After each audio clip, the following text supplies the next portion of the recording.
Hello my friends and welcome. Let's go straight to the Pokrovsk direction. 80% of the Pokrovsk town is being in one or other way controlled by the Russian forces. Their infiltration attempts continue, I would say kind of successfully. You might check out the recent territorial gains in couple of the areas, including the central part of Pokrovsk. Also, there is the wide expansion of the gray area. All of the settlement is in the gray area, but according to my information, 20% is still left under Ukrainian control. Ukrainian forces even sometimes surrender to Russians. Yes, it happens. Actually, it's a bad sign that it happened here in this crossroad. It means that the connection between Pokrovsk and Mirnograd is basically lost. Well, if Ukrainian presence in Pokrovsk is just here and there and the remaining of the forces potentially may retreat kind of fast from this settlement, speaking about, for example, this village or maybe this village and the southern area of Mirnograd and Mirnograd itself, there is the huge risk for this entire Ukrainian group. Yeah, we're not speaking about thousands and thousands of Ukrainian troops, but there could be hundreds of those. And for example, in Suhy Yar, soldiers have to cross around 10, maybe more even kilometers to reach the previously available point for evacuation. Now it's been closed by Russians, so they'll have to go probably to Mirnograd itself and somehow try to find out the next crossroad, which is close to Rodinsk and Rodinsk, even though it is under Russian strikes constantly, but still is under Ukrainian control. So if we go to this map that was published yesterday, there were two of the main exit points for Ukrainian army and also entrance points, for supplies.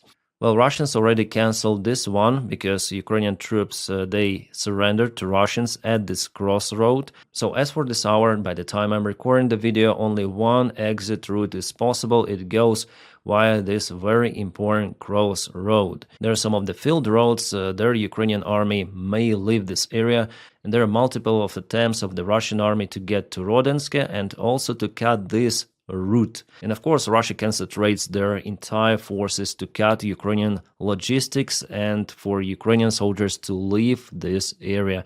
Russia wants the Ukrainians to be really encircled. So if we go to the interactive map, the map is published by the Myco Century Analytic. Again, the link for his media is in the video description just below. Guys, this map is absolutely great. It shows all of the details, and by clicking every link, for example, here we have the original information published. For example, here, Ukrainian soldier had to surrender. Unfortunately, it's been confirmed. I saw this video. So this gap is getting shorter, and Russians, they still cannot take this crossroad under control, and now it's the main one for Ukraine to leave area. But how they can do it at this stage, especially those far away guys, I just afraid of the same scenario with Avdiivka. Then the part of the Ukrainian forces were just trapped. Here it could be the same. Well, still, it's not going to be some sort of the Bakhmut stuff. Then Ukraine lost lots of the infantry in defending the city, but it's the huge demotivating factor for Ukrainians in general if our military command doesn't do those evacuations at the proper time and waits until the final moment to somehow save the lives of our soldiers. And they all say the main priority are the lives of the soldiers and so on, but they still want to keep settlements till the last very end, let's say. And deploying GUR, well, as for me, it doesn't help because Russians continue to advance. It's simply not enough forces to compensate this push that Russians now have, and they pour more and more forces here to this direction. My friends, on this channel I tell the situation as it is. I'm not sugarcoating it or something. No, if there is a mistake, I tell about it. If there is a difficult situation, close to catastrophic one, I also tell about it. And leaving just one crossroad, which is more or less under Ukrainian control, but still been attacked by multiple of the Russian drones, well, it's not okay situation, as you may understand. So Pokrovsk direction is completely messed up for Ukraine. And you can blame Russians for it, but I would blame poor defense of Ukraine. Or it is better to say too late decisions done. And there is no any freaking way for Ukraine to save Mirnograd and Pokrovsk. They will be occupied in the coming days or weeks maximum. Why? Well, because Russia has more army men, more resources. Ukraine should concentrate on defending the main defense line in Donbass. Use it for defense at least to avoid those kind of the cases. Then Russia went forward to Zoloty Kolodets. This direction, as I say to you, is even more important than Pokrovsk. And I want to check out the update from the deep state military map source. So they show like this yesterday, and it is today the expansion of the gray area. Also, Russians have the infiltration attempts, successful ones, by the way, to go to the southern area of Mirnograd. So actually there are two of the risks for Ukrainian forces to be trapped. Here one goes from Krasny Liman and Pokrovsk, if there's the physical encirclement of the entire Ukrainian group, or the smaller encirclement of those villages in the south if Russians continue to propel from Promen and Novopavlivka.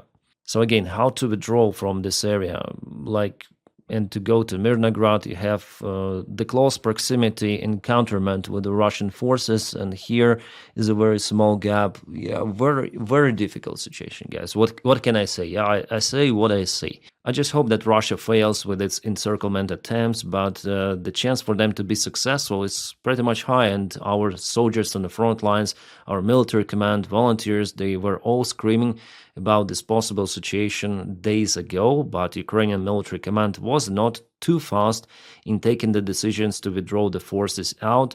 Again, the same mistake happening in one more settlement, in one more town. Two of the towns, actually, in this case, Pokrovsk and Mirnograd.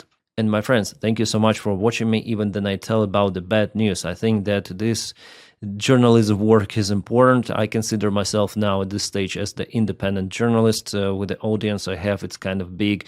Every of my videos got at least 200,000 views, so it's important for me to get the truth to the world, to understand for the Western audience what is really happening. And if we all tell the truth, maybe Ukrainian military command would do something differently next time. Because Ukrainian influencers, also like Sternenko, the biggest volunteer of Ukraine, he also tells the same stuff that I tell you here on this channel. He's just a Ukrainian speaker, he speaks Ukrainian.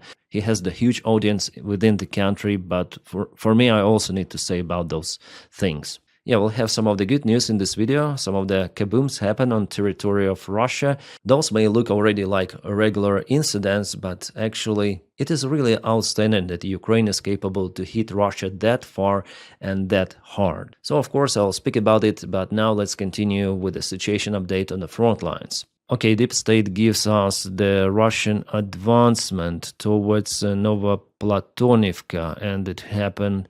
Yes, Russia also increased its presence towards Borisivka. They're kind of close or already in Borisivka and Andriivka small village. There is one street, and the idea for Russians is to get to Oskil River here. As you might see, they already created the pocket between Kupiansk and Senkova, and they want to create smaller pocket here, advancing with this attack vector. So Ukraine should withdraw the forces, but Russia will increase its presence and will create the bigger bridgehead. By the way, probably this bridge is gone already. Well, in general, Russia cut all of the supplies across the Oskil River, so potentially Ukraine will have to withdraw the forces if Kupiansk is not liberated. Well, compared to Pokrovsk, actually Ukraine has higher chances in Kupiansk because there is the counterattack now ongoing towards Holubivka village in attempt to trap the entire Russian group. I told about it in my recent update yesterday.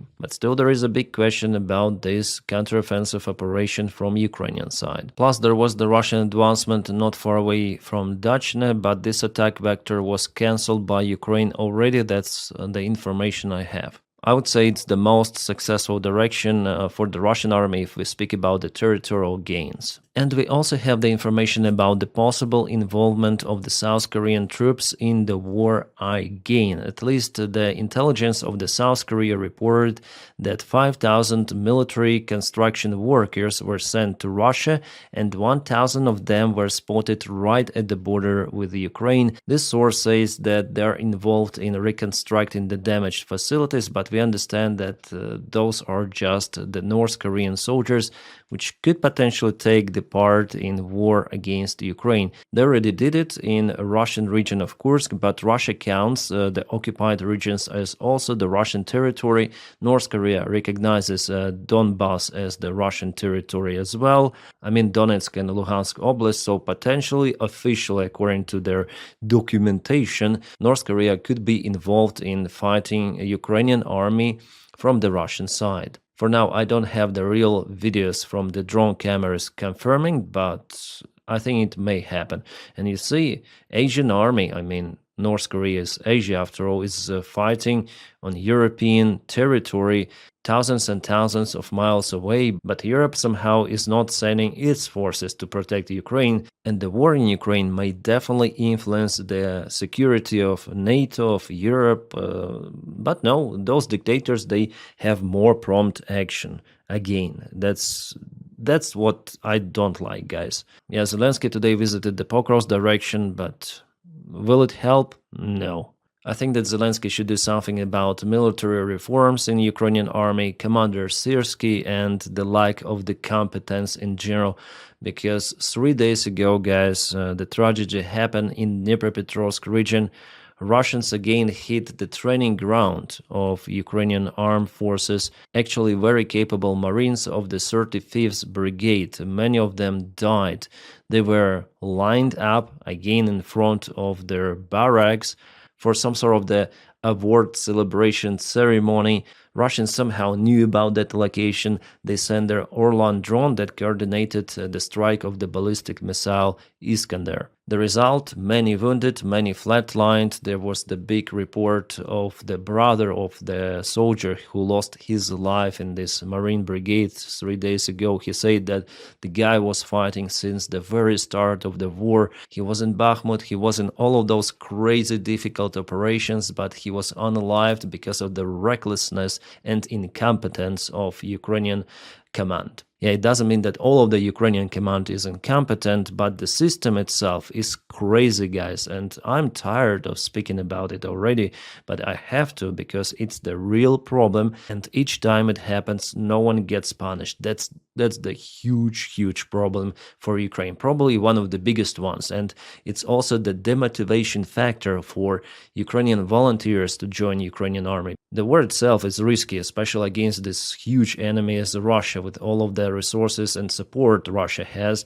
but also people afraid to lose their lives for basically nothing, to be encircled in the places like Pokrovsk or to be flatlined by the Russian Iskander really far away from the front line. So you can go, you will not be able even to make a single shot, then you'll be cancelled by Iskander, Lancet, whatsoever, because simply some of the local commander decided to film some sort of the TikTok and showed some of the maps in it, yeah? I'm referring to the real case if you follow my channel. So this Ukrainian army ex-Soviet system, which has continued to be mostly Soviet, is, I would say, the main demotivation factor, really, for people to join. Not even the Russian Federation itself. For Russia, everything is understandable. It is an aggressor, barbarian army. They do those war crimes, massacres, and they will use this incompetence of Ukrainian commanders in their favor. And I would say that we are actually lucky that Russian military command is still more incompetent than the Ukrainian one. But the small Soviet army cannot win against the big Soviet army. So for sure, in Ukraine, there should be reforms. We all screaming about those with all of the volunteers and sane officers, and they are not happening. No one gets punished for their wrongdoing with those crazy strikes on Ukrainian positions for basically nothing. For award lineup troops, what are you doing really? It's 21st century, 2025. Lots of the drones, Iskanders, are capable to cover most of the Ukrainian territory. It's crazy. And those visits of Zelensky somewhere, like, do your job. Speak with Syrsky for reforms and everyone will be happy. Ukrainian soldiers, for sure. Well, Ukraine is also using the similar tactics to track Russian vehicles. For example, it was Grad system.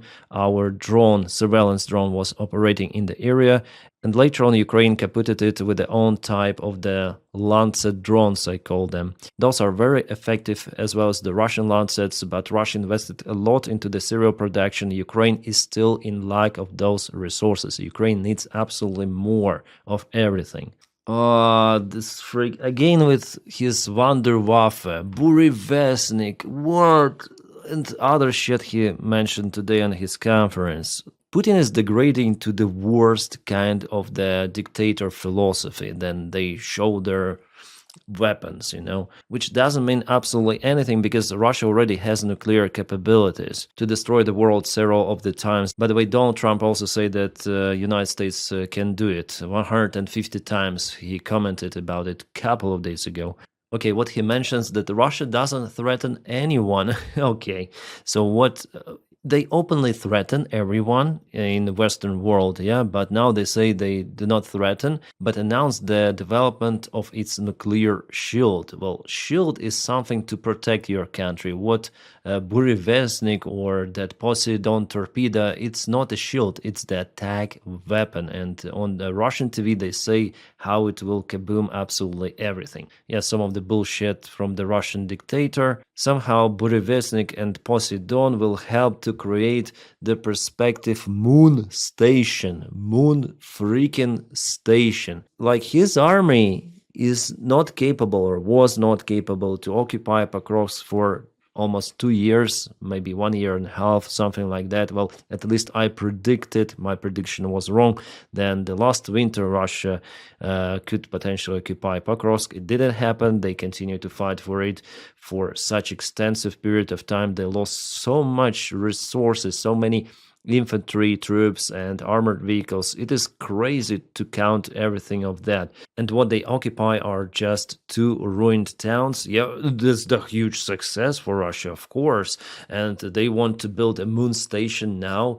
Okay. There are 2 brain cells. One is Burevestnik, the other one is Poseidon. Guys, it is crazy. He's completely out of reality. That's why Russia attacks with those midwaves. Yes, they're successful in their attacks. It's crazy what they do. They have resource for those attacks, and because of that, the Ukrainian army, I would say openly, is struggling, and Ukraine cannot repeat that. Ukraine has just limited resources, and still our military command is not doing at least that stuff that Russians do. Likely, because there's still the public opinion in Ukraine. But in Russia, there is no critics for the Russian army action, and they continue to basically flatline their own soldiers in Ukraine, green them. But for Putin, he doesn't really care. All right, from Russian Burevestnik to kabooms happening on territory of Russia. As you see, Ukraine doesn't have Burevestnik, but nevertheless, those strikes are successful. The Ukrainian General Staff confirms that Ukrainian forces hit the critical parts of the Russian infrastructure. The Lukoil refinery in Kstova was targeted, plus the Sterlik-Tamag petrochemical plant in Bashkortostan. By the way, it was hit already before, and Russia had even some of the losses, if you may call those civilians, if they produce components for the Russian shells. I don't think they are fully like civilians. The refinery that was hit is one of the biggest one, was capable to produce 12 million tons annually for supports Russia military, and not only. Here we have the image from this refinery. Looks like the screenshot from Lord of Rings or something. Just not that good resolution, but reminds Mordor. Yeah, kabooms in Russia, they look like the average news, but Ukraine is definitely successful in those. However, Ukraine needs to introduce, I think, long-range missiles. I'm sure that Tomahawk missiles potentially could help Ukraine, but there are not enough ground launchers. That's why the rhetorics from Doni about Tomahawks, it was more to create the political pressure on Putin. That story requires lots of the time to produce ground launchers and to send all of the infrastructure to Ukraine. I don't think that there is a political will from the White House to finally send Tomahawks to Ukraine. Otherwise, they would be still working on that one. Well, maybe we don't know lots of the stuff happening behind the curtains, but from what I see, there is the problem with Tomahawks.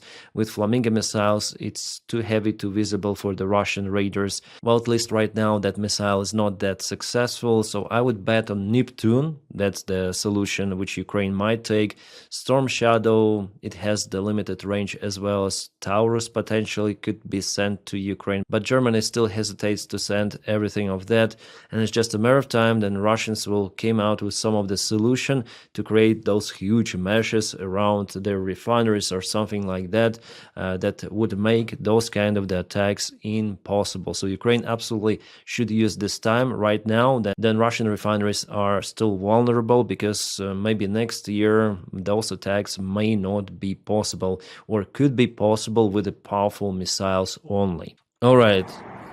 Oh, that's Oryol city of Russia.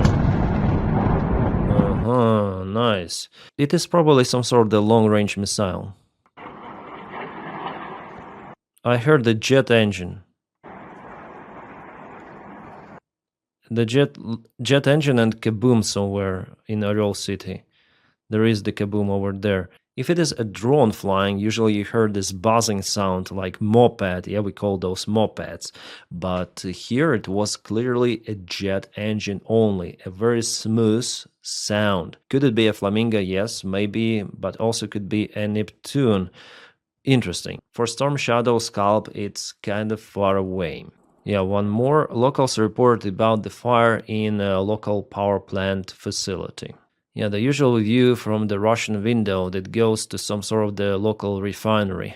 So Ukraine does absolutely everything it can to harm a Russian economy, Russian logistics, Russian military, but with the limited military support from our allies, I don't know how long Ukraine may definitely be capable for those kind of the strikes, or how long Ukraine defense might hold, because if Russia occupies entire Donetsk behind, they're not so strong defense lines. And I think Putin's idea is to continue to push Ukraine to destabilize it from inside, and our allies, I would say, they do not a good job in general to support Ukraine, at least at this stage, especially with the lack of the support of the United States of America. Yes, the sanctions, they are great, and now Turkey wants to purchase less of the Russian oil. Chinese companies refuse to purchase it, but how long it might continue? Several months until they circumnavigate everything of that. So definitely sanctions should be updated, upgraded, and applied regularly on Russia. It is strange that, for example, Lukoil company has not yet been sanctioned by European Union. They applied how many packages of the sanctions? 19, as far as I remember, and Lukoil is not there. And still European Union continue to purchase Russian resources. Still they continue the trade with Russia, while the third countries, Russia received technologies to produce their drones. There are lots of the Western-made spare parts. So this war in general is kind of strange, and Ukraine alone, even hitting the Russian infrastructure, cannot last forever. Ukraine needs the prompt support, and also Russia needs to have more pressure for it to stop this war at least. A democratic world should understand it before it is too late, but Ukraine does everything it can from its side to protect itself, and also protecting itself, it protects the Europe against the potential Russian aggression, for example, in Baltics. And you see what is happening in Belgium just right now while I'm recording this video. The drones were spotted and entire airspace of Belgium was closed. Airplanes are just circling around the airfields, some of them exiting to the other countries because of the provocations. I'm sure that those are coming from the Russian side. Russian jets are flying into the airspace of NATO, Russian drone provocations are elsewhere, but Europe continued to work with Russia. Not the full scale as it was with Angela Merkel, for example, but still there are kind of the close ties, business as usual attempts. Those leaders of the corporations, their high top managers, they don't care about the threats for Europe, they want money. That's the downside. Unfortunately, Europe should wake up until it is too late, and support of Ukraine is very freaking important. They need to listen Putin than he says about those threats. Yeah, we're not threatening you, but we have Burevestnik, we have Poseidon, we have everything. Be aware. Alright, one more sign that Putin doesn't want to stop this war. It's in Russian, but I can translate it to you. So Putin signed the degree of the mobilization to the Russian military service of the Russian conscripts, they say.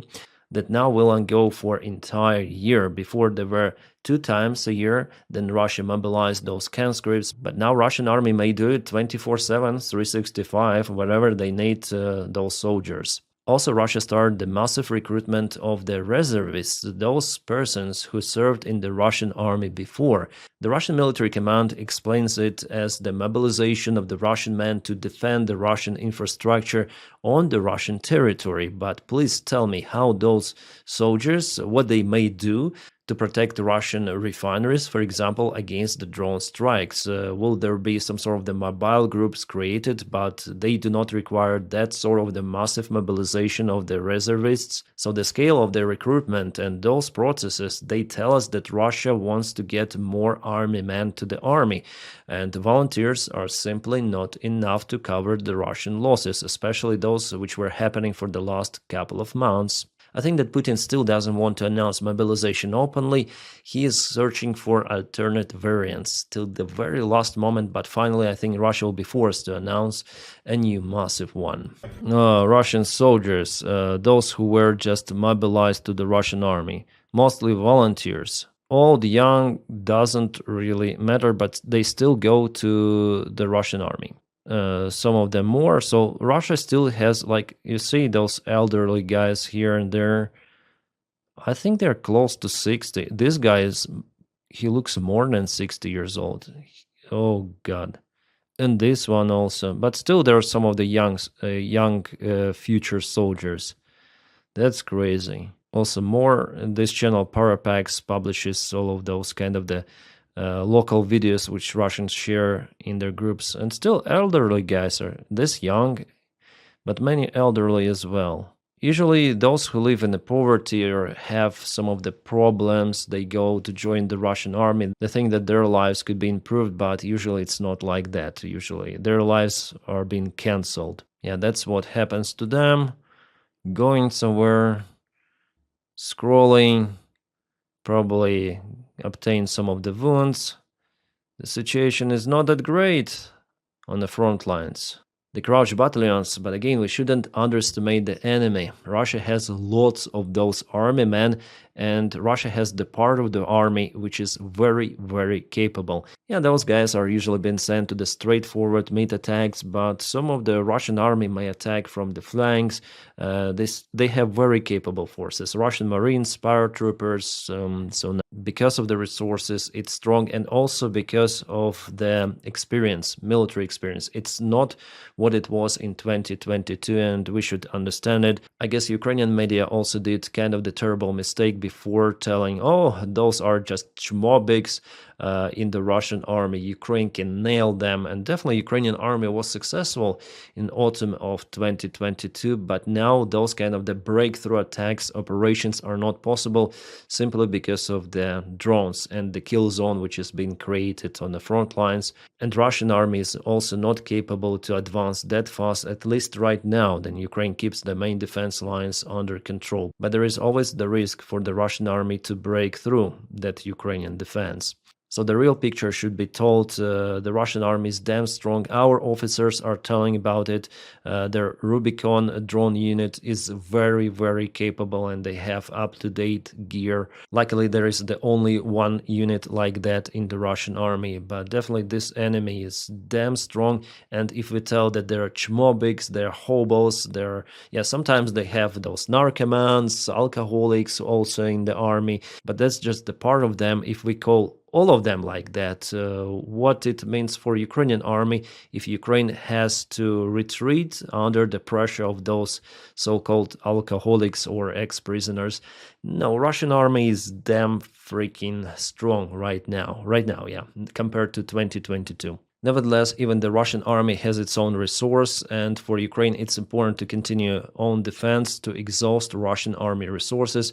Probably it's the only thing which may force Putin to at least stop or freeze the war, because for Ukraine it's actually profitable to freeze the war right now, because Russia gains more ground on the front lines, and Russia still has an advantage over Ukraine. That's why maybe they continue the move. In the very best case, Russian soldiers are being evacuated from the front lines with a minor wounds. Here you can see it was a minor wound. I guess there was nothing to be hurt inside, as for the most of the people who signed the contract with the Russian army. Yeah, the standard Putin's supporters usually keep that box empty. Yeah, some sort of the dark humor, but yeah, the reality is like that. The only exit ticket is wound. Not just the average wound, but something really special. Just breaking while I'm filming this video, the air crash happened. It's McDonnell Douglas MD-11 cargo for UPS, I think. Yeah, crashed in Kentucky Airport, United States of America. Just obtained those horrific news, retweeted those on my social media, and of course, I gonna film the video about it on my aviation channel. Reports say that the aircraft crashed just after takeoff. You can see that there are some of the cars parked. I wonder if it's dense populated area or not. I just hope not. Yeah, this year in aviation is very tragic. Guys, thank you so much for your kind support on Patreon and on membership of the channel. You make my job really possible. If you want to join Patreon, the link for it is in the video description just below. And for membership, well, the button join is somewhere over here, just under this video. And you may do it only if you want to support me. I'm not begging you for some money or something. No.